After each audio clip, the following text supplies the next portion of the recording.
good afternoon, brethren. I want to welcome and thank everyone for tuning in and joining us from the various locations from around the world for the broadcast of today's Sabbath message. Today's message will be delivered by David J. Smith, and it is titled, History That Must Be Told.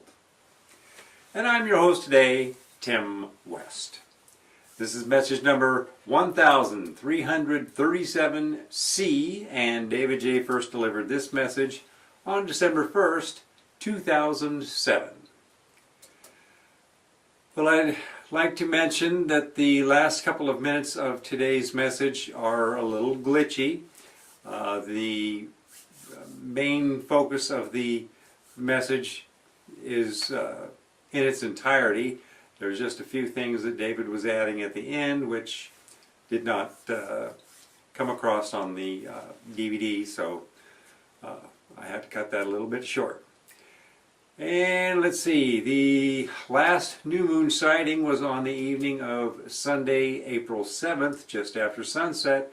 So for those of you who've decided to wait until after the equinox to look for the new moon, Passover will be tomorrow evening, Sunday, April 21st. And it will go straight into the first day of unleavened bread at sunset. And the first and last days of unleavened bread are both high days, so you will do no work on those days. I will give the dates that you'll need for your spring feast days right after the message today, which is about to begin here momentarily, so grab something to sip on, some lunch, or your favorite snack. Find a comfortable place to relax and enjoy today's message.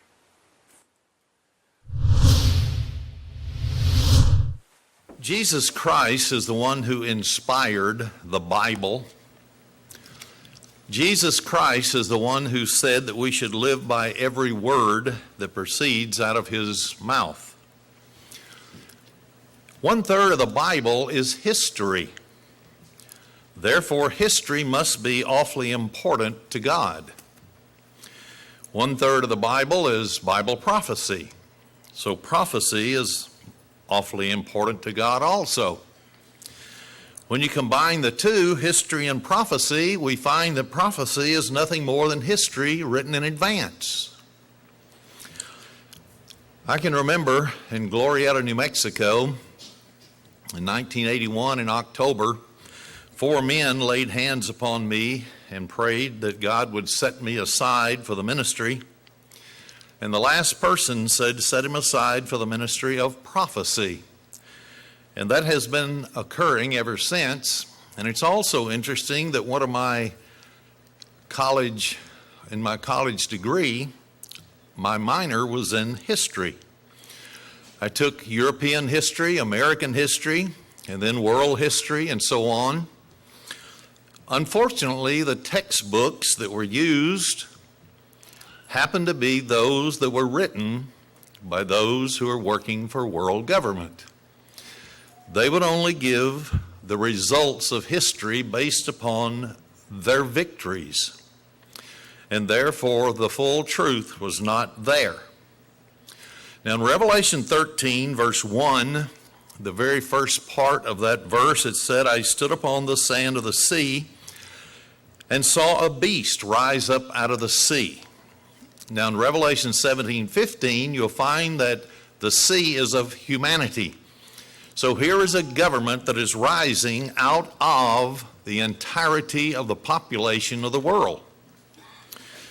In Revelation 13, verse 2, the last part of the verse, it talks about this beast that's going to rise. But it also tells who is giving him the power. And the dragon gave him his power, his seat, and great authority. And we've all turned to Revelation 12:9 in the past, and we've seen that this dragon is none other than Satan, called the devil. And so Satan the devil, the unseen spirit world, is giving rise to an end-time system called the beast. In Revelation 13, verse 4, the last part of the verse, when this particular system rises, it says, who was like unto the beast, who was able to make war with him. So it's going to be a powerful system. Nobody on earth is going to be able to resist it. It's going to be global. And that's all we hear on television, the news media, globalism. Also in Revelation 13, verse 5, it tells how long this system is going to rise. Remember, this is history written in advance.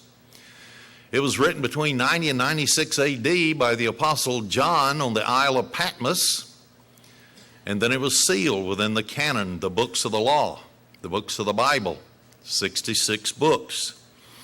It said power was given unto him to continue or to exercise authority 42 months. 42 months is 3.5 years. So the last 3.5 years, this system is going to rule supreme over planet Earth. In Revelation 13, verse 7, notice what God also is going to give power for this system to do.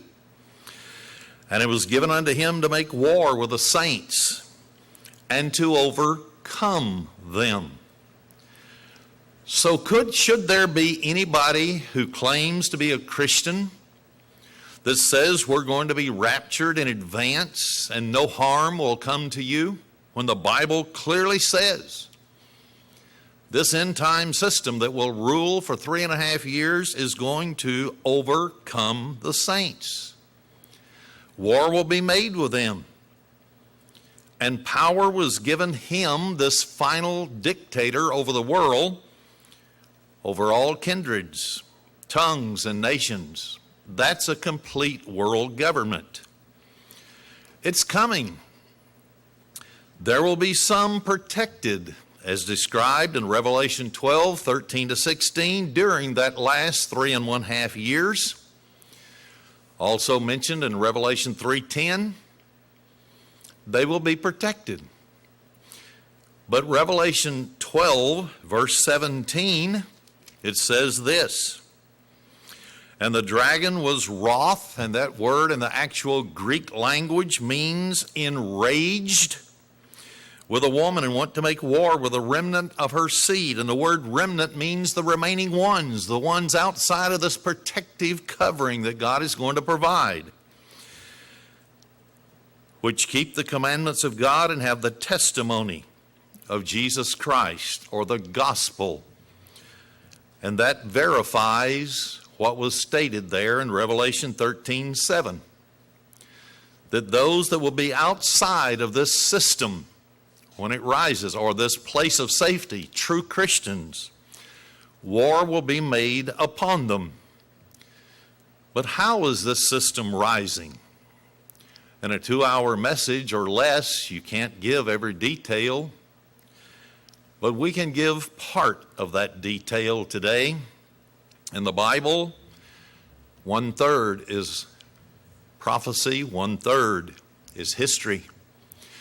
So this is history today, but it fulfills Bible prophecy and what I just read to you from the pages of the Bible.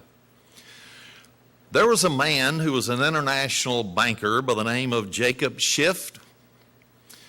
He financed the training of Leon Trotsky and his rebel band that was to overthrow the Russian government, the Tsar of Russia, and establish a seen enemy of the Western world of Christianity.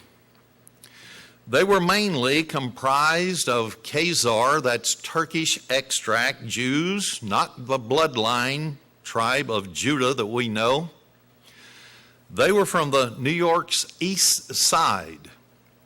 They were trained on Rockefeller, John D. Rockefeller's Standard Oil Company property in New Jersey.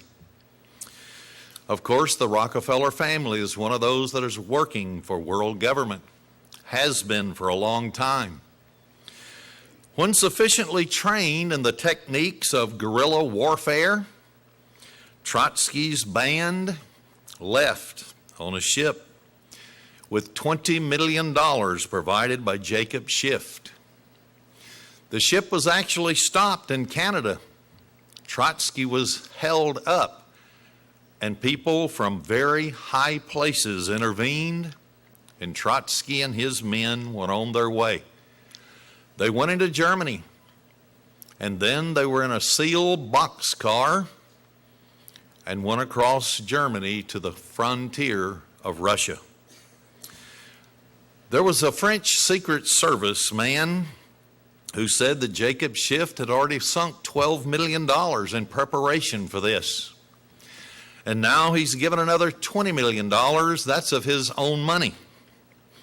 He named other men who were a part of this that financed the Bolshevik Revolution to create communism in Russia. He named as some of those Felix Warburg, Otto Kahn, Mortimer Schiff, Jerome Hanauer, and then Max Breitung in the United States, and then Max Warburg of Germany. There were others of international banking firms that were listed by this French intelligence agent. So the imperial government in Russia fell. The Bolshevik Revolution took place. Over 600 million rubles in gold was then sent from Russia to Kuhn Loeb and Company, international bankers that helped finance the Russian Revolution. It was sent to New York between 1918 and 1922. There were reports, and they were reinforced by a letter, that these men were all involved. There was a letter that was sent from Stockholm, Sweden, the 21st of September, 1917.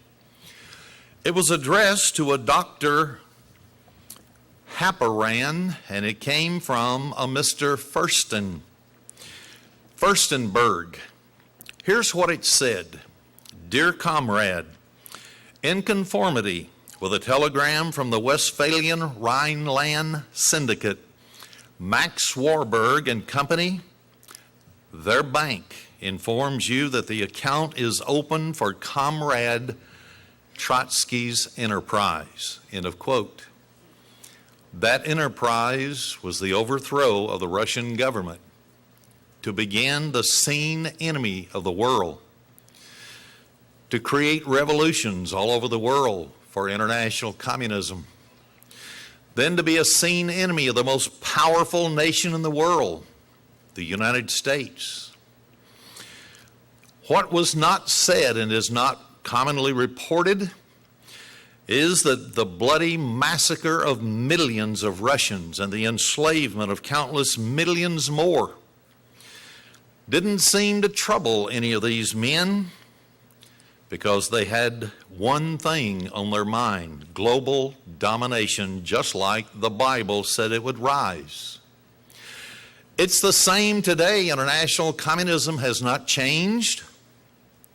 What company in America buys more goods from communist China than any other? Walmart. Walmart sends representatives over to communist China, and they report on the manufacturers, the conditions of their labor. The people are paid 18 cents an hour. They live in dormitories. They have to pay rent, pay the electricity. They're forced to work 14 hours a day, 7 days a week. This is all documented evidence that has been presented to the United States government, the largest corporation in the world. There was an order, a secret order called Skull and Bones, chapter 322. It was founded at Yale University in 1833 by a Mr. William Huntington Russell, also by his comrade Alphonso Taft. Now, the Order of Skull and Bones was incorporated as the Russell Trust in 1856. William Huntington Russell of Middletown, Connecticut, derived all of his wealth, which was incredible, from Russian businesses, and also from an opium syndicate that he founded. Since it was against the law in China to harvest opium and sell it, they sent their opium with British protection, their ships, to China.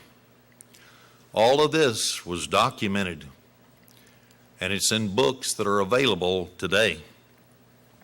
Fortunes in the opium trade were also made by other New England families. They're called the Illuminati bloodline. Illuminati is the ones who worship Lucifer, Satan, the devil. These families were Perkins, Lowell, Forbes, Cushing, Sturgis, Delano. Remember Franklin Delano Roosevelt? Alsop, and the Low family. President Franklin Delano Roosevelt was named after that side of his family that made the fortune in the opium trade business. Perkins originally formed a powerful syndicate that was later bought out by the Russells in the 1830s. Yale University, up in the Northeast, was the favorite college of Southern slave-holding aristocracy. People like John C. Calhoun. He was the famous South Carolina defender of slavery. And then Judah P. Benjamin, the Secretary of State for the Confederacy. They both went to Yale University. Why would I mention that? Because there is a connection, history that has never been told, and it needs to be understood by God's people. As they look forward to the rise of this end-time system, it proves God exists, that this system is rising. It shows how powerful He is, that He can tell the end from the beginning. And that Jesus Christ is more powerful. He has all power in heaven and earth. And there is no one, not Satan, not his demons, that can do anything without permission. And that's why this was written in the pages of the Bible, to show that Jesus Christ has given permission for Him to rise at the end of the age with this beast government. But the good news is that He will come and destroy it, establish His kingdom for 1,000 consecutive years, and offer salvation to this world. Because the world has been blinded by Satan and his demons, says so in Revelation 12:9. The whole world has been deceived. The Order of Skull and Bones was an auxiliary of the Illuminati, and it was instrumental in creating the war between the states. Those in the South like to call it the Northern War of Aggression. But we're told that it was the war between the states. Mr. Henry Roots Jackson was initiated into the Order of Skull and Bones, which worships Lucifer, in 1839. He was a leader of the 1861 Georgia Secession Convention. And then John Perkins, Jr., remember the Perkins family was one of those families that made its fortune from the opium trade, that lived in Massachusetts and Connecticut and so on. Well, here was John Perkins Jr., who was initiated into the Order of Skull and Bones in 1840. He was the leader of the Louisiana Secession Convention. Then there was William Terry Sullivan, who was initiated into the Order of Skull and Bones in 1841. He was the chairman of the Mississippi Secession Convention when it was held. When Russell became a member of the Connecticut State Legislature in 1846, that's William Russell, he also became a general in the Connecticut National Guard in 1862. You'll see why I'm talking about these men soon. Alphonso Taft became Secretary of War in the Grant administration in 1876. He also became United States Attorney General, and he also became United States Ambassador to Russia in 1884. Alphonso Taft's son later was a Chief Justice of the United States Supreme Court. He was President of the United States of America also, member of Skull and Bones. Many researchers claim that this secret order originated in Germany about the same time that the Bavarian Illuminati was outlawed in 1786 by the Bavarian Elector, the government of Bavaria, Germany. William Russell, brought the secret order of Skull and Bones to Yale University. We have pictures, we've published them before, of the tomb, as they call it, where they hold their meetings and their initiations. They brought it over here in 1831 to 1832 and established it. Their philosophy was based upon all the theories of Germans at that time, Hegel and various ones. They wanted socialism for the whole world. Socialism only can come when the whole world becomes communist. Then you can install socialism everywhere once you have forcibly subdued the nations of the world. That's the only difference in communism and socialism. Communism is the desire to overthrow every nation and then subdue it militarily. And then you use the military to enforce socialism, a different kind of political party. As an ancient tradition, the gravestones of master masons would have on it a skull and a crossbone. They would be engraved right on the tombstone. The name of this secret society, the Order of Skull and Bones, according to their tradition, says this is where it derived its name. Yale University is the only university with societies open exclusively to seniors. There's two other senior societies at Yale. One of them is called Scroll and Key, and another the Wolf's Head. This is very important to understand what's happening in the world today.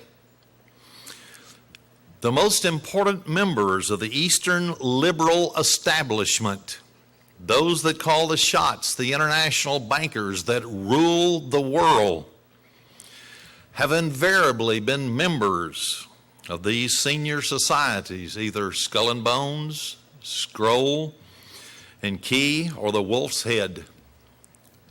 Nearly every one. 15 juniors are selected every year so that they can start their senior year and be initiated into the Order of Skull and Bones.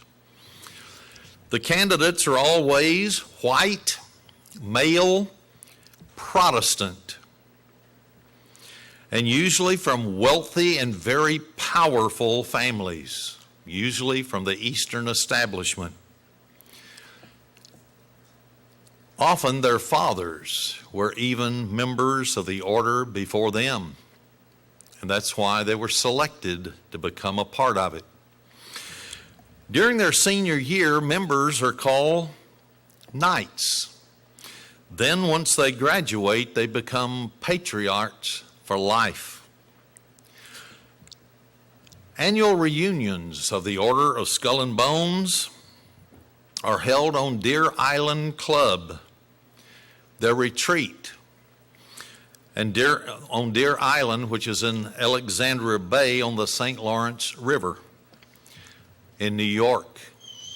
Deer Island Club was established by a patriarch of Skull and Bones, George Douglas, in 1907. Deer Island Club and the Russell Trust are both operated to this day by patriots patriarchs, of Skull and Bones. As of 1978, the Russell Trust was managed by one man, one trustee, John B. Madden. Now, this man was a partner of Brown Brothers Harriman. This is an international banking firm. Why am I mentioning this? Because it begins to explain much that has happened in the last 100 years. The bank's founder, that is, the Brown Brothers Harriman Bank, was William Averill Harriman. He was initiated into the Order of Skull and Bones in 1913. This bank and Guarantee Trust were founded by members of the Order of Skull and Bones. They control the economic life of America. If they want you to have good times, they lower the interest rate. If they want to confiscate your wealth, they raise the interest rates.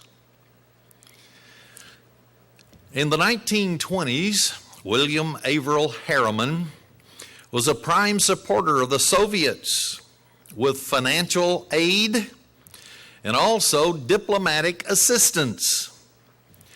Harriman rendered financial assistance through a brand new bank called Ruscom Bank, the first bank ever in communist Russia.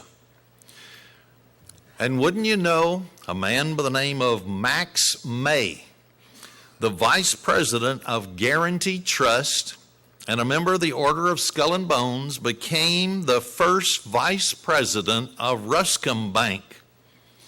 Ruscom Bank is number 1 Red Square, Moscow. What is an American doing as the vice president of a communist bank? It begins to make sense when you understand the history that is never told and the rise of this world government. Some of the J.P. Morgan partners were members of the Order of Skull and Bones. Harold Stanley was initiated into the order in 1908. Thomas Cochran was initiated in 1904. One corporation controlled by Morgan was Guarantee Trust. The original capital, the money for Guarantee Trust to get started, came from the Whitney, Rockefeller, Vanderbilt, and Harriman families, all with members in the Order of Skull and Bones. All of these and their cross board of directors from one bank to the other absolutely controls the Federal Reserve System today. And all the currency you have in your wallet or your purse is given to you by them at interest to the federal government of the United States.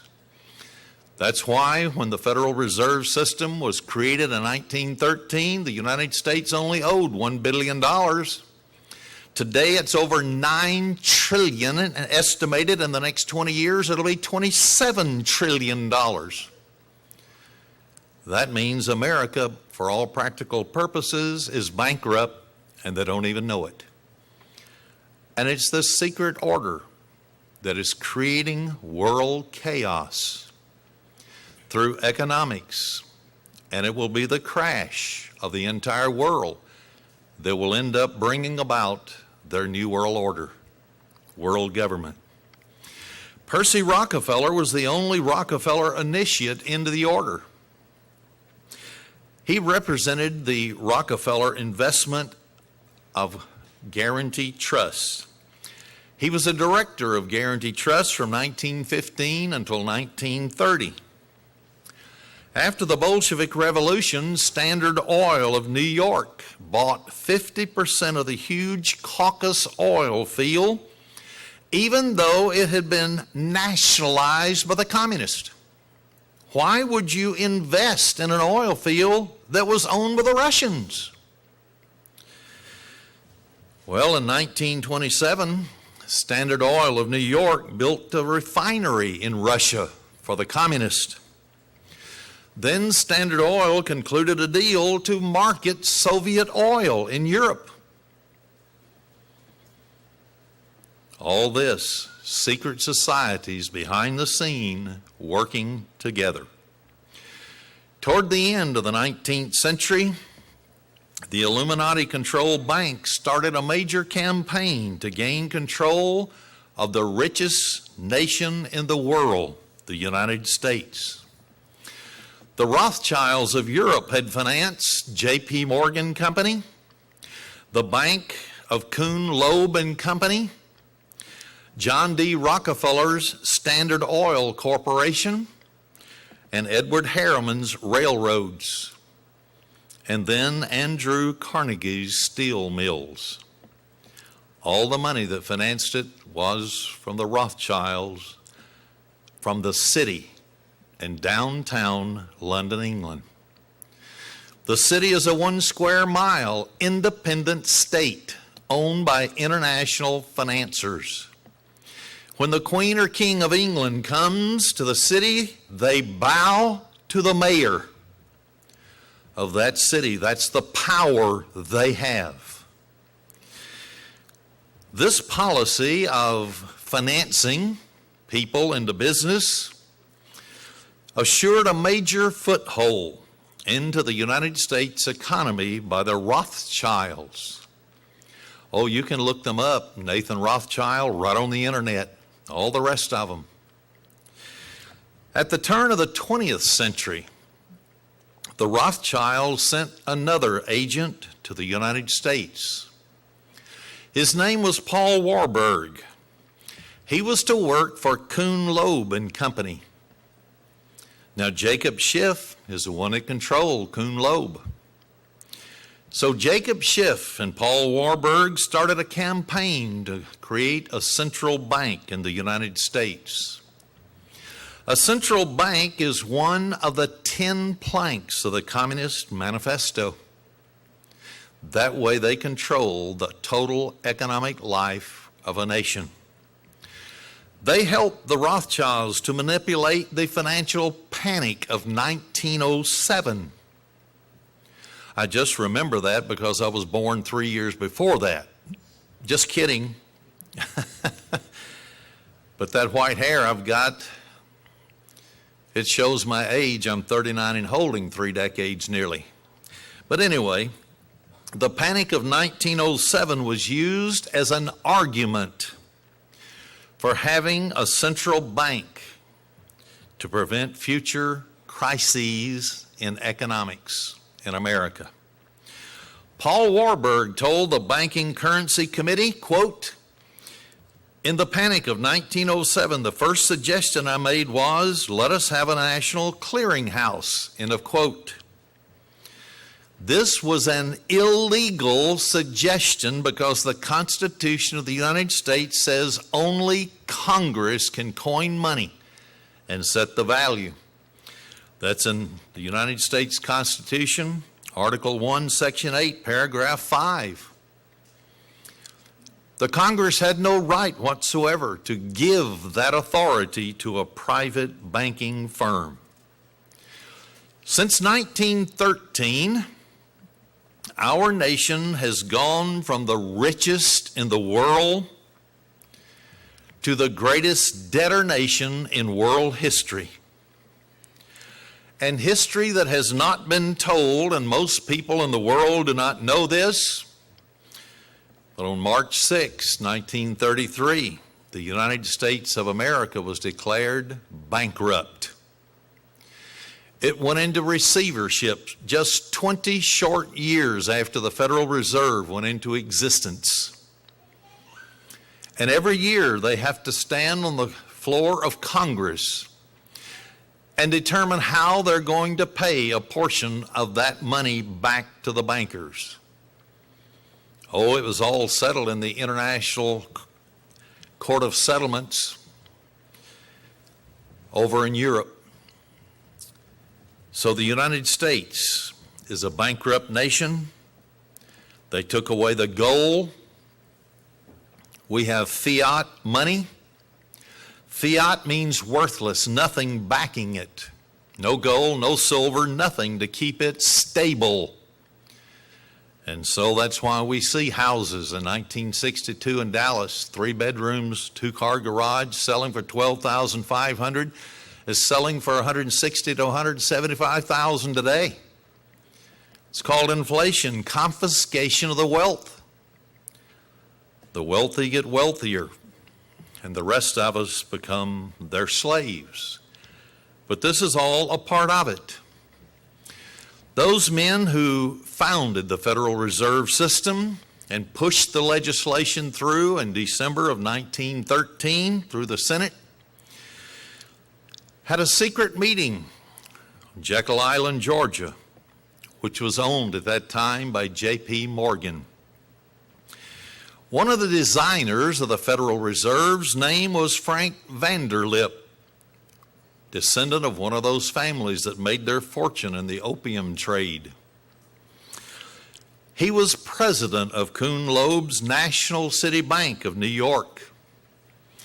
He later wrote and was interviewed. He wrote an article for the Saturday Evening Post. This was on February 8th, 1935. I'm just going to quote a few short statements from it. Quote, "There was an occasion near the close of 1910 when I was as secretive, indeed as furtive, as any conspirator. I do not feel that it is any exaggeration to speak of our secret expedition to Jekyll Island as the occasion of the actual conception of what eventually became the Federal Reserve System. We knew that discovery simply must not happen, or else all our time and effort would be wasted." End of quote. According to Webster's International Dictionary, when you look up the word conspirator, if 2 or more people sit down in private, unknown to anyone else, and plot, whether it is to overthrow the country politically, economically, or whatever, it is a conspiracy. And he admitted he felt like a conspirator. And they were, because once the Federal Reserve System came into being, it opened the door for the greatest nation in history, all its wealth to be siphoned off to a few rich people. So the obvious question is, why the need for secrecy down at Jekyll Island, Georgia, regarding public legislation? Because the bankers are the ones who created the legislation. They understood what Karl Marx in the Communist Manifesto had proclaimed. Quote, "Money plays the largest part in determining the course of history." End of quote. They knew that if they had control of the currency of the greatest nation on the face of the earth and the richest, they could siphon it off. They would have never in the history of their existence since 1913 been audited. The money they've used has gone to overthrow governments all over the world for international communism because they founded communism as a tool. It's only a front, but it's the seen enemy. They and their secret societies and their fellow members who are a part of the conspiracy are the real enemy. They're working internally in America to overthrow and deliver us by legislation into a one-world government. Just like the North American community that President George W. Bush, when he met with former Mexican President Vicente Fox and former Prime Minister of Canada, Martin, they met at Waco, Texas, and they they founded a procedure by which they would merge the United States, Canada, and Mexico into one united group of nations, just like the European Union. To be exact, they had said, the Club of Rome in 1976, that they had to create 10 global groupings of nations. When that was done, they would give their economic power to one person, their military power and political power, and the one person would rule over all 10 of these. And one of those 10 grouping of nations was the North American community. Is their plan working? These are all members of secret societies, Skull and Bones. We're about to see the ending of America as we've known it. The Constitution, national sovereignty, the Bill of Rights, all of our freedoms. We're to be reduced to a third world country. That's why they're outsourcing all of our jobs to India, China, the Philippines. That's why Henry Kissinger sat right on the public television network and stated that this New World Order would mean many people in America would lose their jobs as lower wages were sought out in other countries. We have it on video. We know what he said. Yeah, I want to make one point about globalization. It's always discussed in economic terms, that everybody is better off. But that it's only partially true. Everybody is better off on the average. But in some countries or in some regions, people lose their jobs. Major adjustments have to be made. That's the engine of globalization.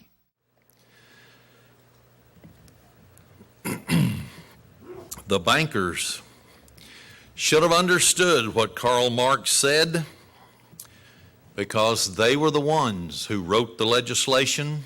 Therefore, they are the ones who benefited, not the American people, from the creation of the Federal Reserve System. The name federal was designed to deceive the American people to think that it was a government agency, but it's not.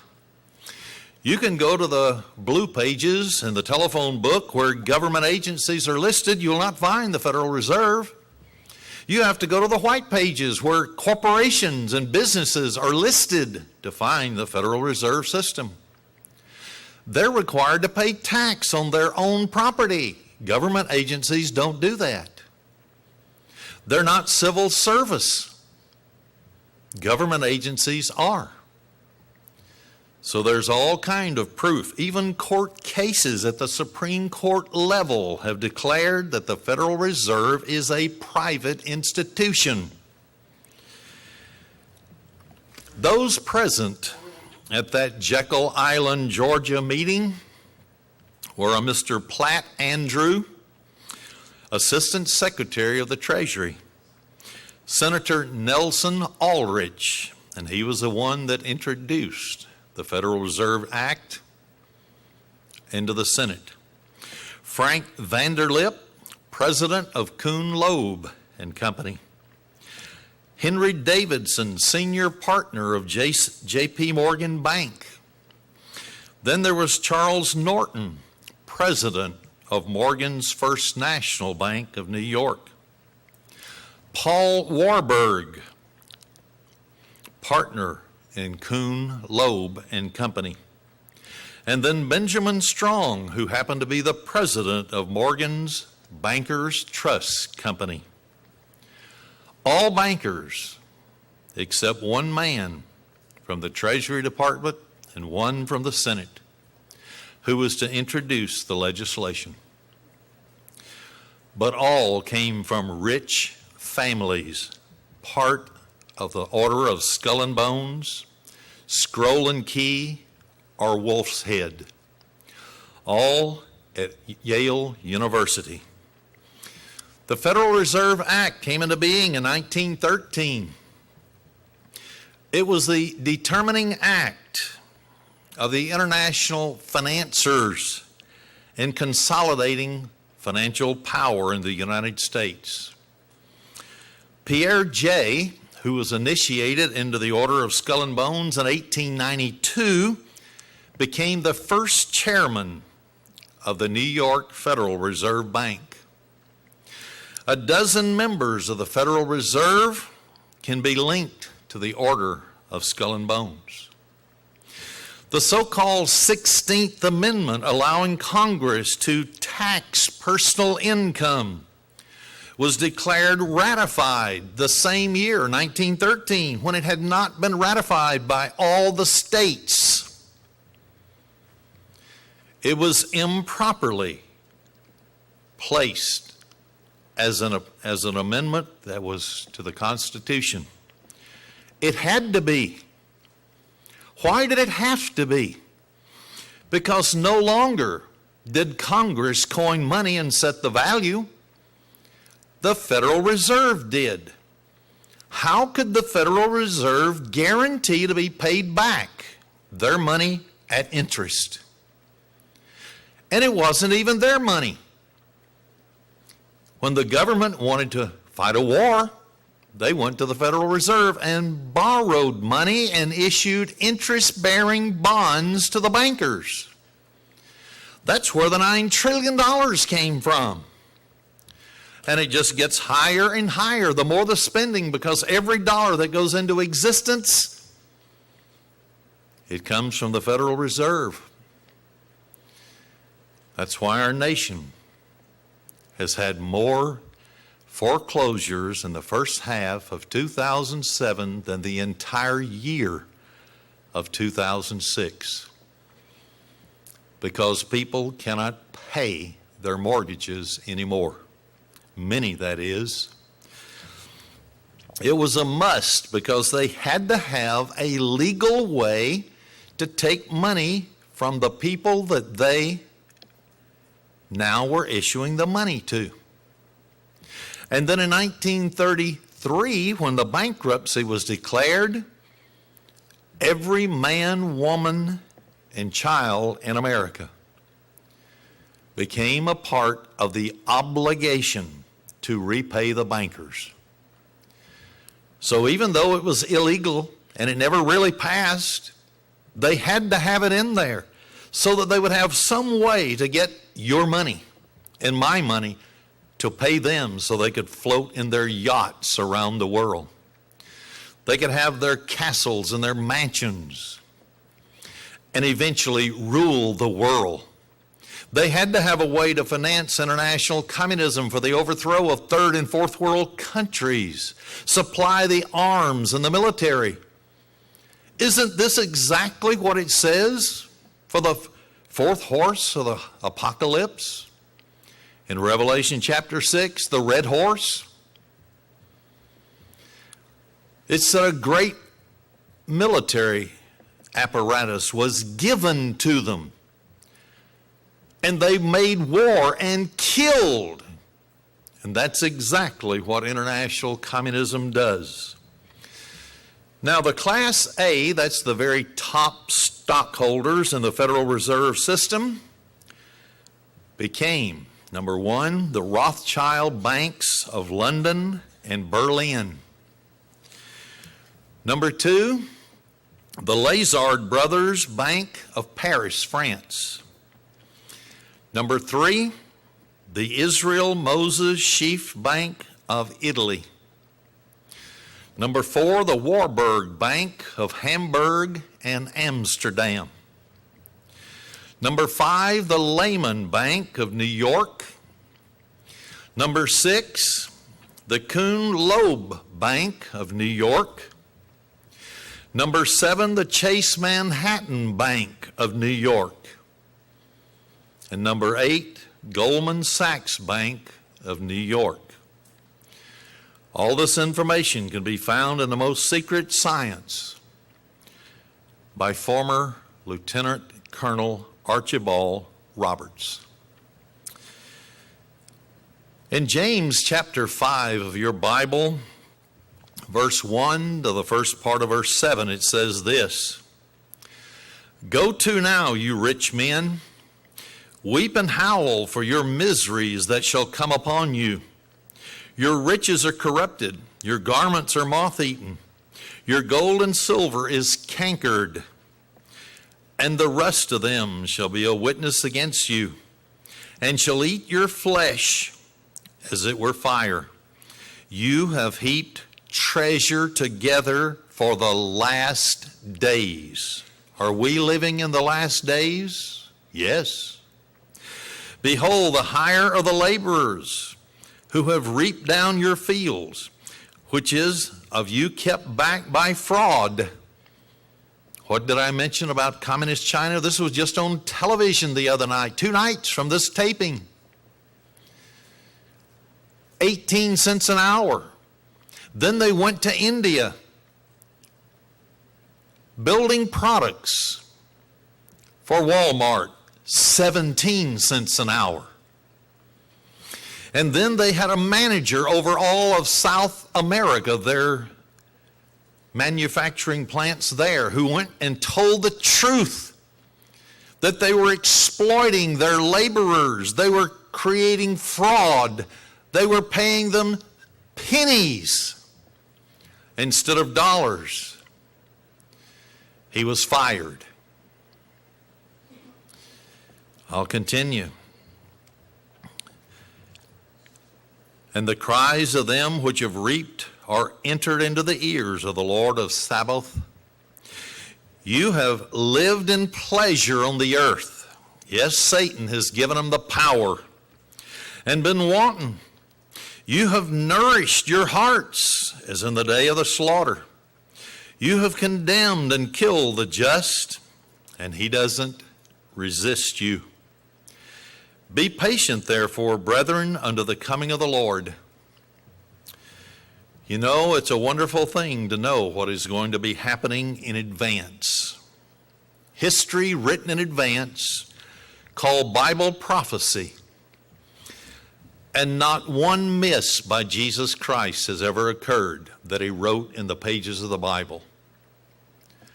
Everything has always occurred. Of the first 15 members of the Order of Skull and Bones, when it was established in America, the political influence can be seen immediately. A few of those people were Rufus Hart, who entered the Ohio State Senate.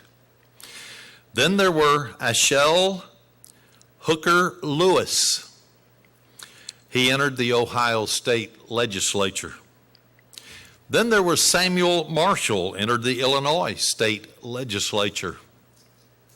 And Frederick Mather entered the New York Legislature. They began to infiltrate the United States. Another influential name associated with the Order of Skull and Bones was Whitney. It still is to this day. William Collins Whitney was initiated into the Order of Skull and Bones in 1863. He was the Secretary of the Navy from 1885 to 1889. William Collins Whitney married Flora Payne, who was the daughter of Standard Oil treasurer Oliver Payne. A man by the name of Payne Whitney, their offspring, was initiated into the Order of Skull and Bones in 1894. The Key Whitney son was Harry Payne Whitney, initiated in 1898. He was involved with the Guarantee Trust international banking firm and the Guggenheim Exploration Company. Now, Harry Payne Whitney married Gertrude Vanderbilt in 1896. So the wealthy got wealthier. One of the children of Harry Payne Whitney and Gertrude Vanderbilt was Cornelius Vanderbilt Whitney. He happened to marry Marie Norton. Cornelius and Marie were divorced, but Marie gained quite a settlement. And so now, when she remarried, it began to build the Whitney Payne Vanderbilt fortune, because she received from all three of those fortunes. She married a man by the name of W. Averill Harriman. W. Avery Harriman had acquired his money as a railroad magnate, money from the House of Rothschild.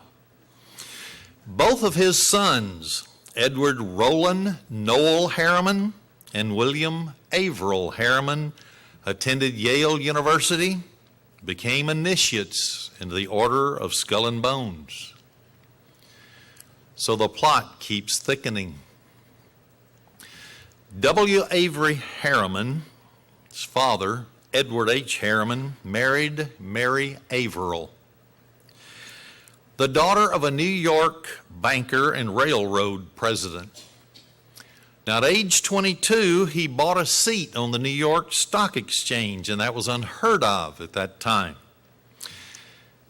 Even though E.H. Harriman gave $250,000 to Teddy Roosevelt's Republican National Committee. 2 years after the gift, here's what Roosevelt said to Senator Sherman, and he described the character of Harriman. He said he was a man of deep-seated corruption, an undesirable citizen, and an enemy of the Republic. Those are quotes. The Dictionary of American Biography states that Harriman was guilty of a combination of restraint of trade that led to an investigation by the Interstate Commerce Commission. They found that he had netted over $60 million in illegal activities. No wonder they said he was an undesirable citizen and an enemy of the Republic. The deal was transacted by Kuhn, Loeb and Company. See, they all stick together. International bankers. It was Jacob Schiff and Kuhn Loeb who gave the $20 million to support communist revolution in Russia. The New York Journal American on February 3rd, 1949 stated, and I quote, "Today it's estimated even by Jacob's grandson, John Schiff, a prominent member of the New York Society, that the old man sank $20 million for the final triumph of Bolshevism in America. Other New York banking firms also contributed." End of quote. So is there a conspiracy for world government to take over the United States and use its massive wealth to expand international communism, socialism around the world, to create a one world government, to begin with the common market, which became, and we became a member of NATO to protect it, so that it can grow into the European Union, and then the Southeast Asia Treaty Organization, then the Organization of American States, step by step, regional governments, 10 global groupings, and North America is the last one. And they already have plans for it. Their plan says they'll have it accomplished by the year 2010.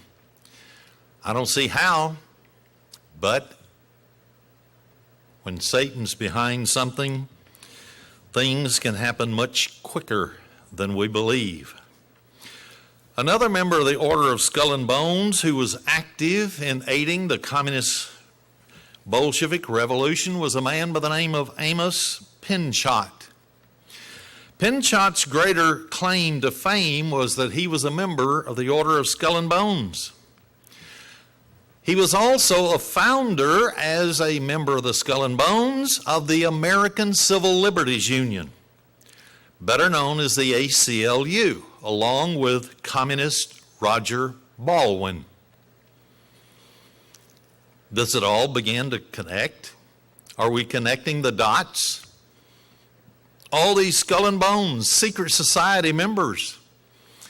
And when George W. Bush was asked in 2004, when he was running for his second term for re-election, well, tell us all about Skull and Bones. He said, it's such a secret society, I don't even know if it exists anymore. And yet he's following every step of their program for world government. Mr. William Averill Harriman graduated from Yale in 1913. He started with his father's company, Union Pacific Railroad. To show you how important this Skull and Bones man was, he from 1917 all the way through 1985 was involved in government activities. He was anywhere from UN representative to the United Nations to special assistance to President Truman, ambassador to Great Britain, ambassador to the Soviet Union, and on it goes. And then in 1983, he visited the KGB's Yuri Andropov in Moscow. Why? Because in the communist literature, they said at a certain time in history, we will pretend to collapse. We will fool the United States. They will disarm. When they do, we will begin to build again in secret, and we'll smash them with our clenched fist. So what happened in 1989? Boris Yeltsin all of a sudden just rose from nowhere. Nobody had ever heard of the man. And Gorbachev decided he would step aside. Gorbachev came to America. He was more popular than President George Herbert Walker Bush. They had a parade in New York, and the confetti was everywhere. They cheered him. And he went out and took over our military base that protected America from the Asian theater and attacked on our West Coast. He was what I called a watermelon. He started the green movement. Because if every country in the world could pass legislation that would create an environmental protection agency on a global basis, that means it would be a one world government, what they're working for. Laws that would supersede the Constitution and everything else that we hold dear. But he was red on the inside. He was still a communist, and he's gone back to Russia. Why?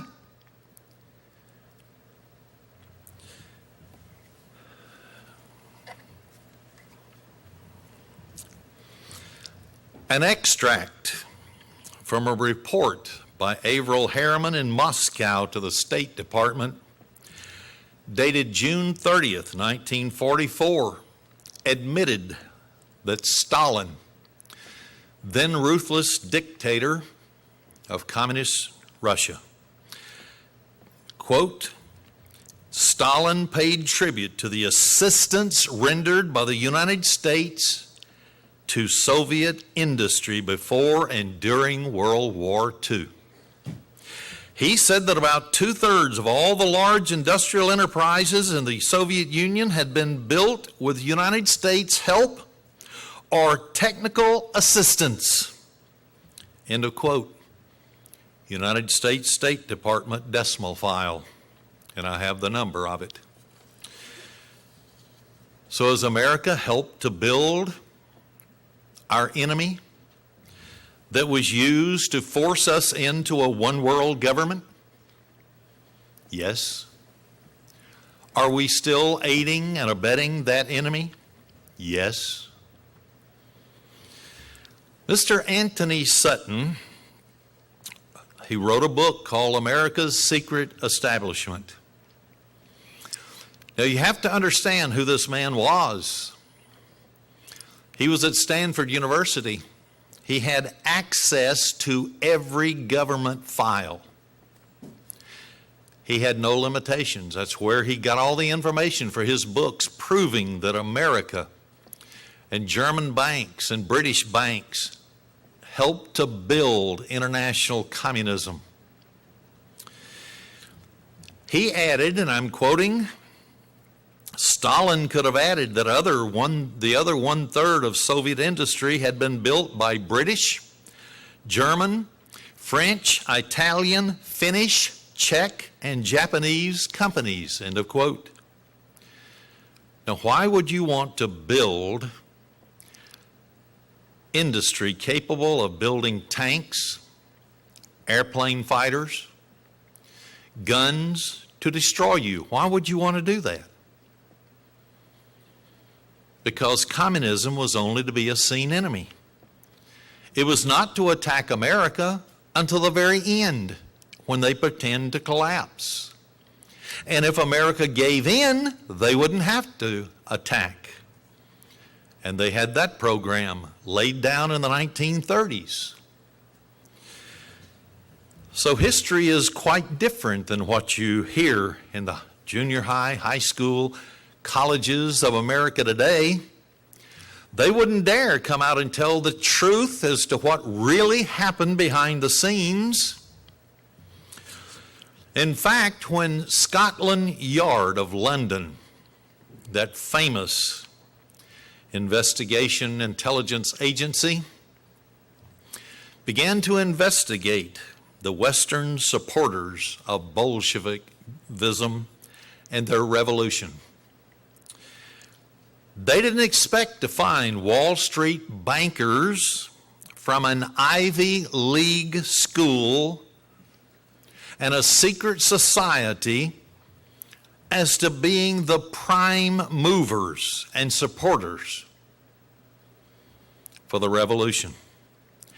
Here's a part of that report. Quote, Martins, that's one of the men in Guarantee Trust Company, international bankers of J.P. Morgan, is very much in the limelight.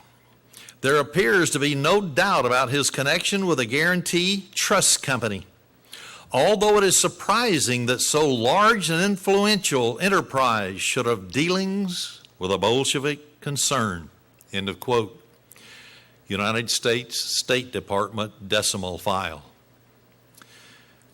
But note that in 1917, W. Averill Harriman was a director of Guarantee Trust. Guarantee Trust was founded in New York in 1864. Now, this is important for what I'm about to say. I'm going to lead up to something. In 1910, it merged with Morton Trust Company. In 1912, it merged with Standard Trust Company. And in 1929, it merged with the National Bank of Commerce. In 1912, Mrs. Edward Harriman sold her block of 8,000 shares of the total of 20,000. That's 40% of all shares she owned to J.P. Morgan. He was a front man for the Rothschilds. Since that time, J.P. Morgan's firm has effectively controlled Guarantee Trust. And since 1954, the merged firms have been known as Morgan Guarantee Trust. Why would I even mention such things? Because history that has never been told must be told to show that it coincides with Bible prophecy. Because it will then build our faith in our Lord and Savior Jesus Christ to know that He knew exactly what He was talking about when He forecast this rise at the end of the age. Where did the original capital for Guarantee Trust come from? It came from Whitney, Rockefeller, Harriman, and the Vanderbilt families. All were represented significantly in the order of Skull and Bones. The Rockefeller Investment and Guarantee Trust was represented by Percy Rockefeller. He was born in 1878. He was a son of William D. Rockefeller, brother to John D. Rockefeller. He had inherited part of the Standard Oil fortune. Percy became a member of the order in 1900. He became a director of Guarantee Trust in 1915 to 1930. Harry Payne Whitney, initiated in 1894, inherited 2 Standard Oil fortunes, one each from the Payne and the Whitney families. Harry Payne Whitney was a director of Guarantee Trust, as was his father, William C. Whitney. William C. Whitney was initiated into the Order of Skull and Bones in 1863. Guarantee Trust made a joint banking agreement with the Soviets and installed a Guarantee Trust Vice President, Max May, as director in charge of the foreign division of the Soviet bank, the Ruscom Bank. So now it begins to have the dots, making the picture clearer. These people financed international communism. They had a reason. In brief, while the United States public at that time was being assured by the United States government that the Soviets were murderers, while Reds were being deported back to Russia by the State Department and the Department of Justice, while every politician, almost without exception, was assuring the American people, the American citizens, that the United States would have no relations with the Soviets. While this barrage of lies was aimed at a gullible public, behind the scenes, the Guarantee Trust Company was actually running a division of the Soviet bank. Meanwhile, American troops were being cheered by Soviet revolutionaries for helping protect the revolution. It's a strange world, isn't it? Unless you go behind the scenes and find the true answers as to why these things are happening. By 1930, William Averill Harriman and Company had merged with a financial giant called Brown Brothers. Now this is what I'm leading up to. Tighten your seatbelts. Brown Brothers was a private international banking firm founded in 1800. It was referred to as Brown Brothers Harriman. It had assets of over $500 million. Now that was a long time ago. That would probably be in the trillions now. The firm carefully brought in no less than 9 individual partners who were members of the Order of Skull and Bones. The plot thickens. The seatbelts gets tighter. Who do you suppose some of these partners were? 2 of the less known partners of Brown Brothers Harriman are Skull and Bones men, W.A. Harriman and Knight Woley. But the most notable was Prescott Bush, the father of former President George Herbert Walker Bush from 1989 to 1993, and the grandfather of President George W. Bush from 2001 to 2009. Prescott Bush was initiated into the Order of Skull and Bones in 1917 and was a partner in Brown Brothers Harriman for over 40 years. George Herbert Walker Bush, his son, became a member of the Order of Skull and Bones in 1948-49 year.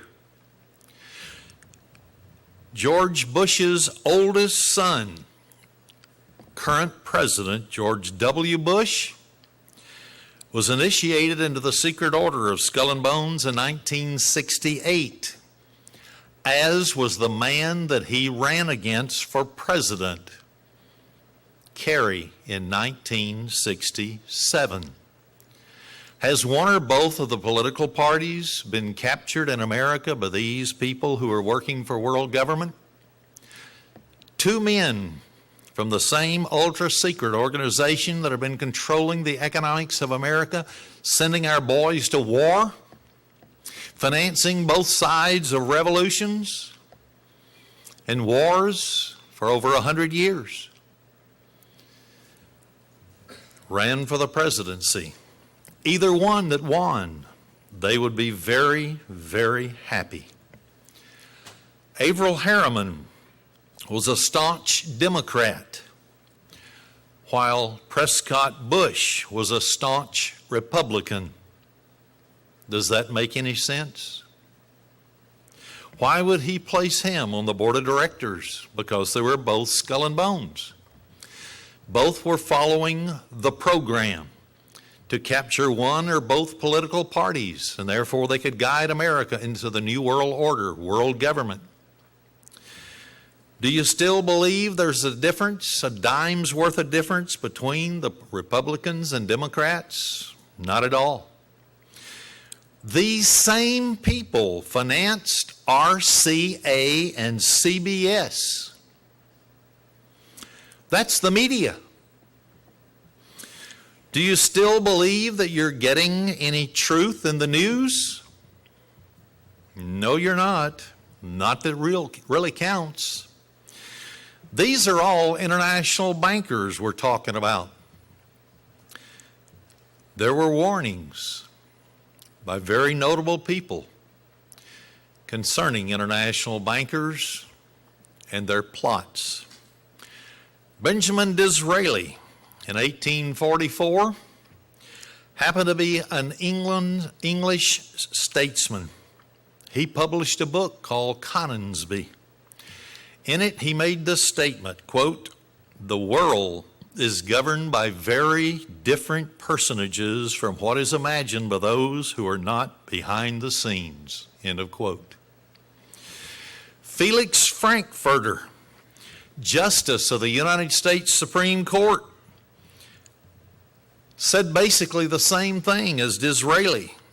He wrote, and I quote, "The real rulers in Washington are invisible and exercise power from behind the scenes," end of quote. That was found in a book that was written by Franklin Delano Roosevelt's grandson, Curtis Dahl, page 67. And then there was the mayor of New York, John F. Hyland. On March 26, 1922, John F. Hyland said in a speech, quote, "The real menace of our republic is the invisible government which, like a giant octopus, sprawls in its slimy length over our city, state, and nation. At the head is a small group of banking houses, generally referred to as international bankers. This little cadre of powerful international bankers virtually run our government for their own selfish ends," end of quote. So do we know that there are people who are working behind the scene to destroy America? Even Franklin Delano Roosevelt, who was a part of it, and he brought in socialism in America in his New Deal. Here's what he wrote, November 21st, 1933. Quote, "The real truth of the matter is, as you and I know, that a financial element in the large city centers has owned the government ever since the days of Andrew Jackson." End of quote. Anthony Sutton, who wrote the book, Secret Government, or whatever the title of his book was, Secret Establishment, said that from World War I well into the 1930s, the order's front man in both Guaranty Trust and Brown Brothers Harriman was Matthew C. Brush. As a matter of fact, Brush was also the chairman of the Georgian Manganese Company of Russia. Harriman formed the company in 1923 that provided the exploration for the manganese. He helped the Russians develop technology where they could get the manganese out of the ground. These are international bankers. But who was Matthew Brush? Brush was not from Yale University. He was not a member of the Order of Skull and Bones. Brush was a Knight Templar, a 32nd degree Freemason, and a Shriner. So the question arises, does the Order of Skull and Bone use Freemasonry to do its bidding? In 1782, at the Council of Wilhelmsbad, there was an agreement struck by the Illuminati and Freemasonry. The Illuminati runs Freemasonry, and the lower initiates don't even know it. Only the upper echelon, hand-selected out of the 33rd degree, are the ones who know the Illuminati controls Freemasonry. In 1932, Knight Woolley, a member of the Order of Skull and Bones, was a director of Guaranty Trust.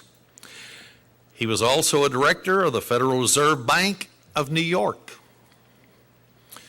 He was a director of the Union Banking Corporation of New York City, all international bankers. The Harrimans had a financial stake in United Banking. Now, what does this have to do with anything? Because they also had connections with a Dutch bank.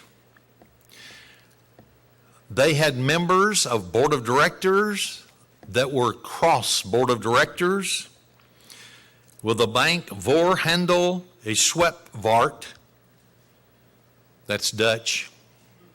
Sounds like Greek to me. But anyway, this bank, along with the Union Bank of New York, helped finance Adolf Hitler into power. So did the Order of Skull and Bones have to have someone as a guinea pig to start World War II?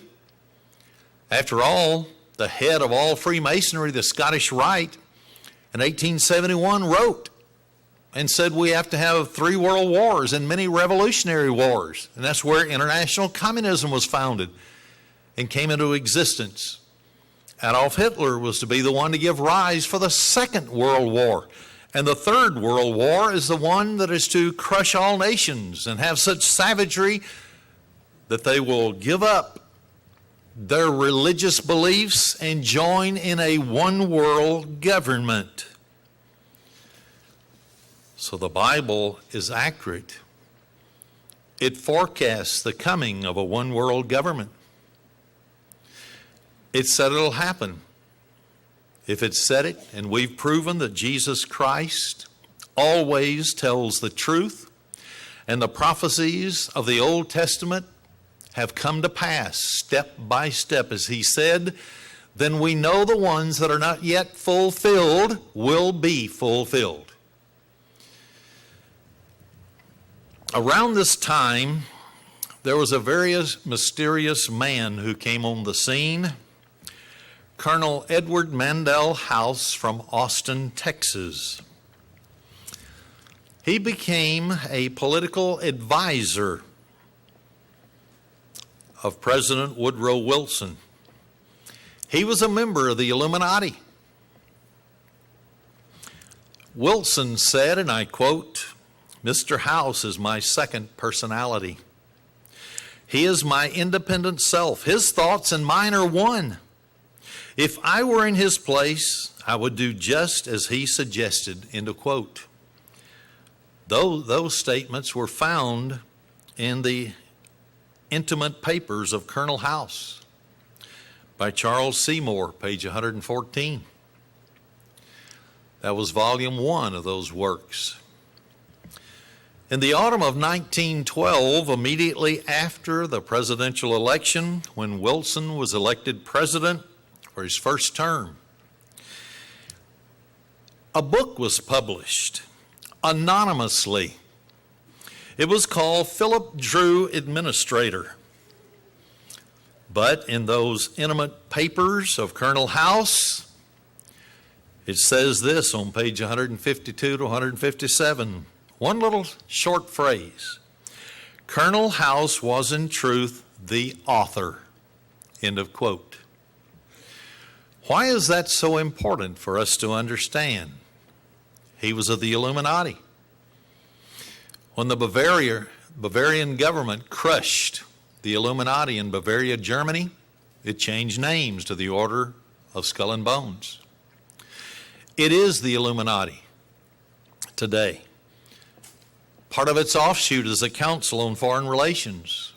Colonel House was one of those who helped found it.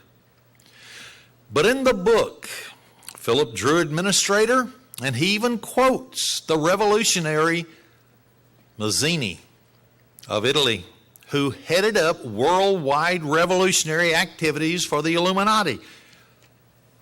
And he quoted him on the inside front page.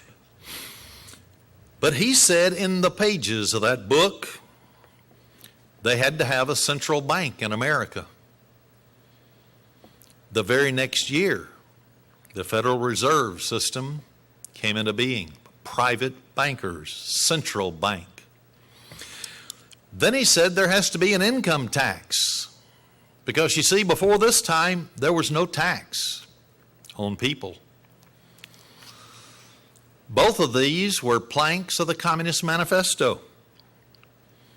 Then he said there had to be the establishment of socialism as dreamed by Karl Marx. Page 45 of his book.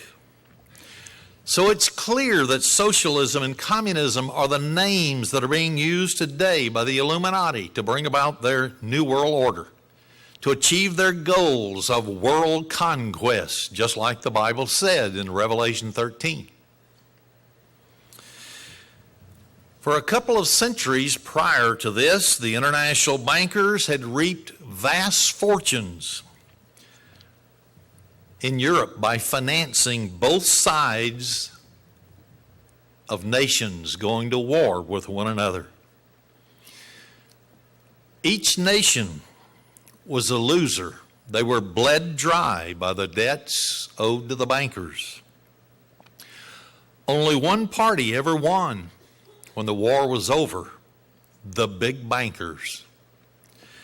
Is that what has happened to America today?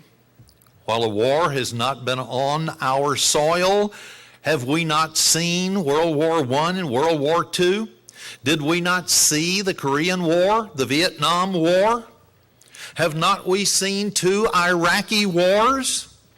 Where does the money come from? The international bankers, the Federal Reserve System. We have to issue as a government interest-bearing notes before they'll give us this paper. It only costs them 2.5 cents for $1 million bill, a $10,000 bill, or a $1 bill for the ink, printing, and the paper. And yet they charge us 4% interest on these interest-bearing bonds. And that's why we owe them trillions of dollars. And there's no way out. How do you pay back to someone more money that's in circulation? It's impossible.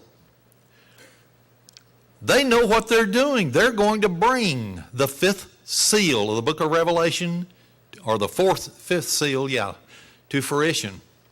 I guess it would be the fourth seal, economic collapse.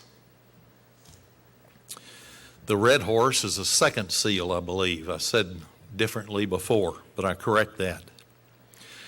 There was a man by the name of Mayer Amschel Rothschild. He said this: "Give me control of the money, and it doesn't matter who makes the laws." End of quote. That's the way it is.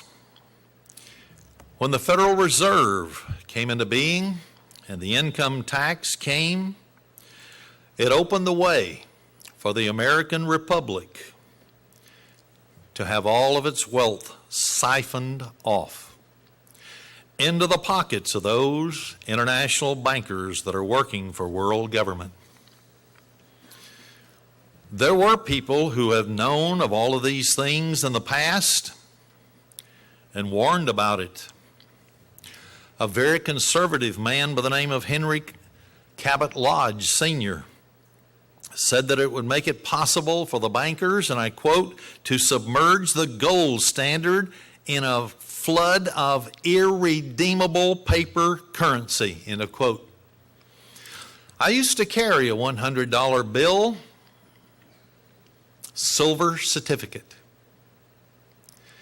It was before the Federal Reserve outlawed the backing of money.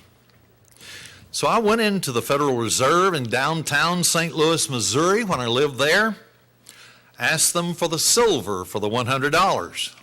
They looked at me like I was a nut and needed to be carted off to the funny farm. The people had no idea that there was anything but a Federal Reserve note. They didn't know that gold and silver no longer backed the currency. Most Americans don't. Then there was another man, Charles A. Lindbergh Sr. He was the father of a famous aviator. He stated, quote, "The invisible government by the money power will create inflation whenever the trust wants inflation," end of quote. Now, has anybody since then that has headed up the Federal Reserve System basically said the same thing? In 1966, an article was written entitled "Gold and Economic Freedom." It was written by a man by the name of Alan Greenspan. Does anybody know who Alan Greenspan is? He became the head of the Federal Reserve in 1987, and he's still there to this day. Listen to his admission, quote, "In the absence of the gold standard, there is no way to protect savings from confiscation through inflation." I can remember going to the store when I was young. I'd get a penny pack of bubble gum. It was a pack, several pieces in there. Now you get one piece for a quarter. I can remember getting a Babe Ruth candy bar. Huge thing, and round and thick, and you couldn't hardly get it in your mouth. It was so big. Now they're shrunk up. You wonder, what is this? This is really a baby. And they cost you $1.19 if you ever were to buy one. It's called inflation. We've lost our savings. There is no safe store of value If there were, the government would have to make its holding illegal. What did they do under Richard Nixon in 1971, 72? They made the holding of gold illegal, as was done in the case of gold. The financial policy of the welfare state requires that there be no way for the owners to protect themselves. End of quote. Alan Greenspan was interviewed on public television. You know what he said? He said, I stand by that 1966 statement. There is no way for you and me or anybody else to protect what little money we may have from inflation. There is no gold to back it. We at one time, it was $35 an ounce, fixed. Our money had a fixed value. You went to the store and you bought something, it was the same price the next day and the next month and the next year.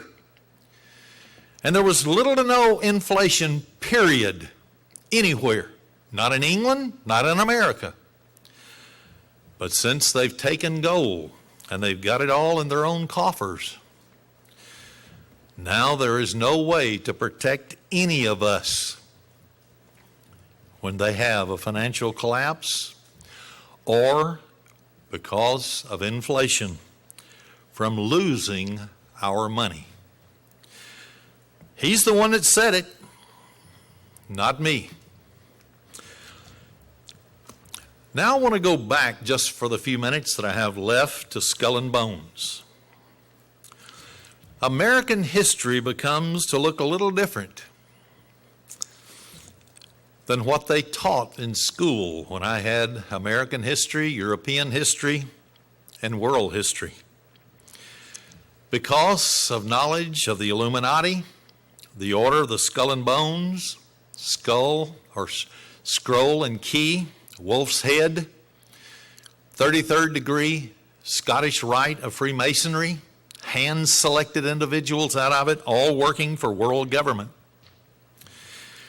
By 1980, there was a man by the name of Henry Stimson who was initiated in 1888 into the Order of the Illuminati.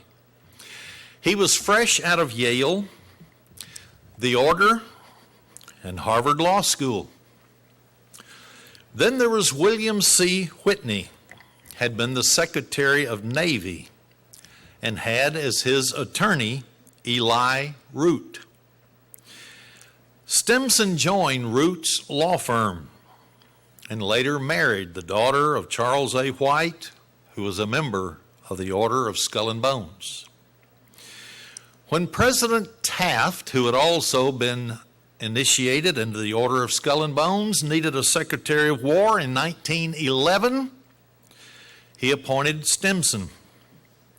In 1927, under President Coolidge, Stimson was appointed Governor General of the Philippines. Under President Hoover in 1929, Stimson became Secretary of State. In 1940, Stimson was appointed as President Roosevelt's Secretary of War. And in 1945, under 33rd degree Freemason President Truman. Stimson is the one who recommended the dropping of the atomic bomb on Hiroshima and Nagasaki. So much for the Order of Skull and Bones. What did Alice Bailey say in her book, Externalization of the Hierarchy? She received her information from what she termed masters of wisdom. We know them as demons in the Bible. She said that the United Nations had to become the one world government. All weapons would be turned over to it, and any nation on the face of the earth that would not comply with the rules of the United Nations would be bombed, and they only had the atomic bomb at that time with the atomic bomb. Now we have more things. We have not only the atomic bomb, but we have hydrogen bombs. We have bombs that can wipe out flesh but leave the buildings standing. We have military aircraft now called Predators, unmanned, that has military weapons.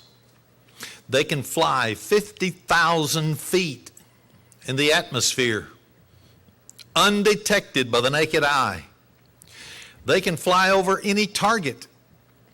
They have such sophisticated telescopes in them that they can look at the ground, they can see shoe prints in the ground. And they've already been using them in Iraq and Afghanistan. Here you sit there like a television game and you manipulate it. Maybe 100, maybe 1,000 miles away. And they shoot with pinpoint accuracy. If they want to wipe out illegal aliens coming across the border, America could do it. But of course, we know the plan is to merge the three nations, so they're not going to do it.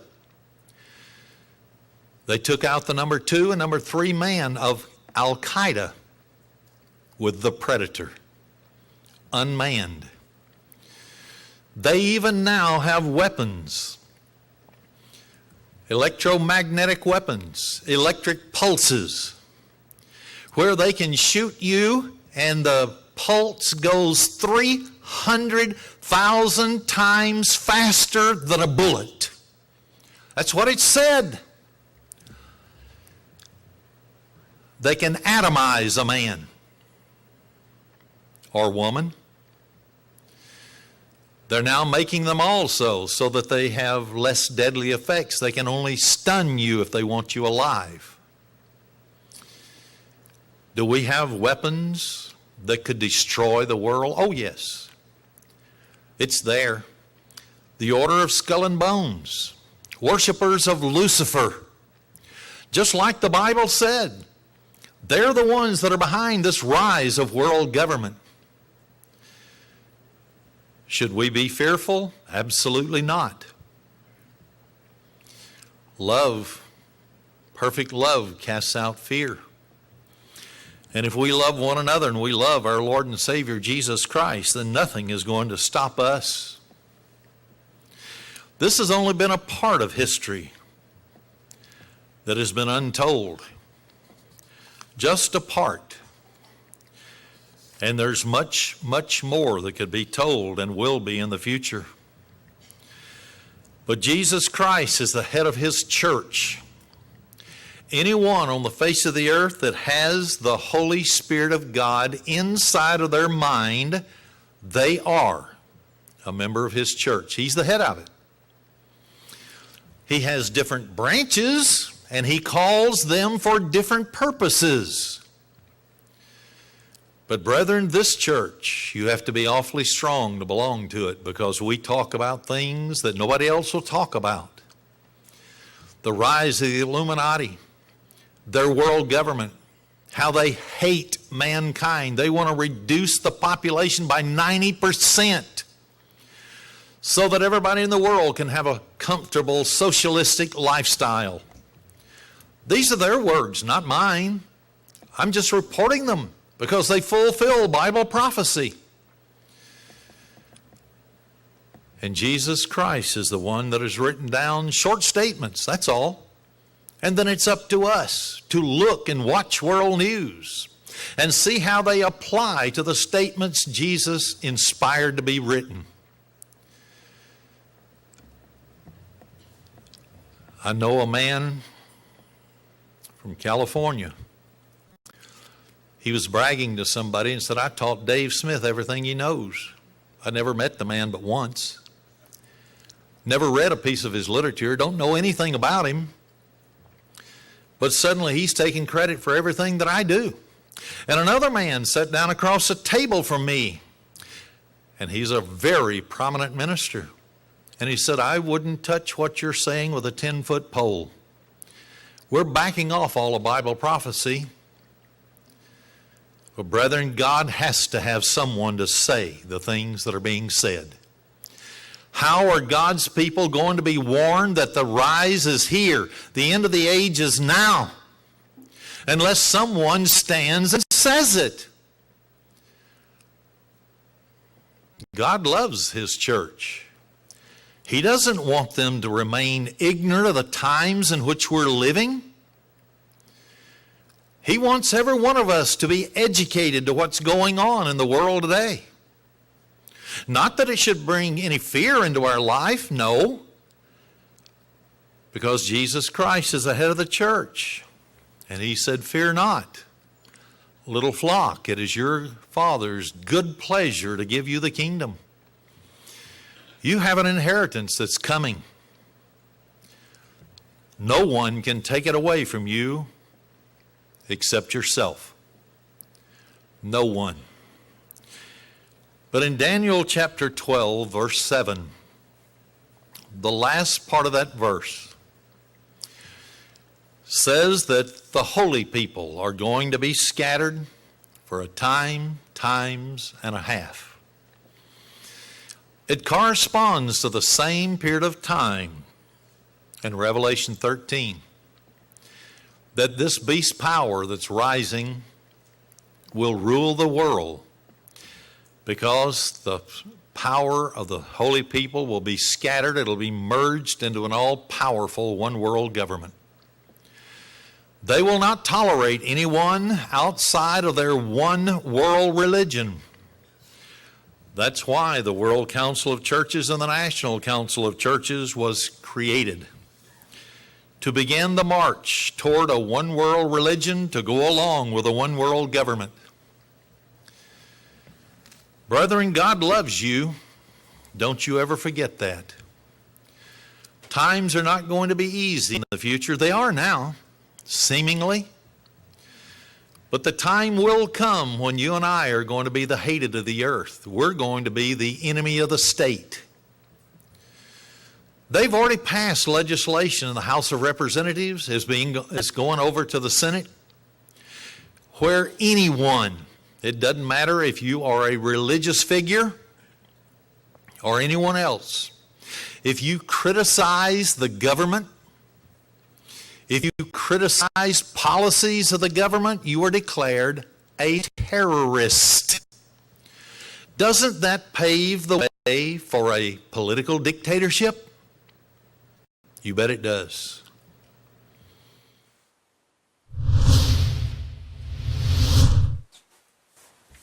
Hello again, brethren. Thank you for joining us, and I hope everyone enjoyed the message today titled History That Must Be Told.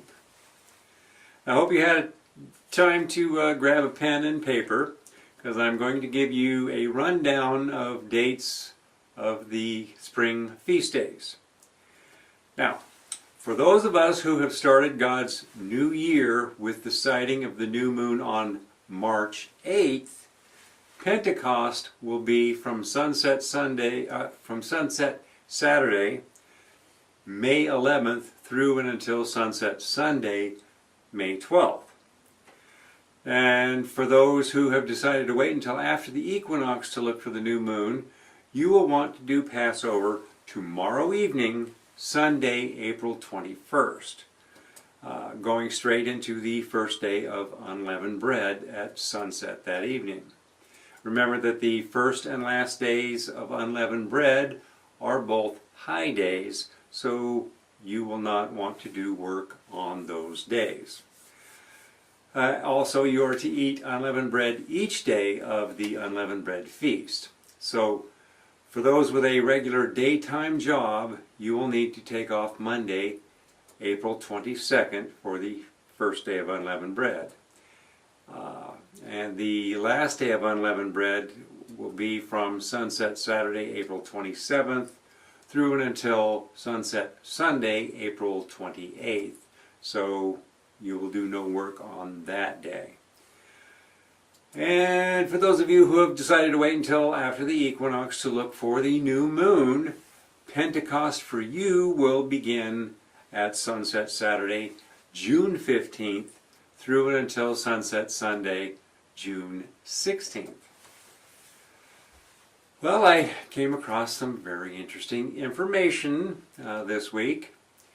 It's in the New York Times. Actually, it was in their online version, nytimes.com.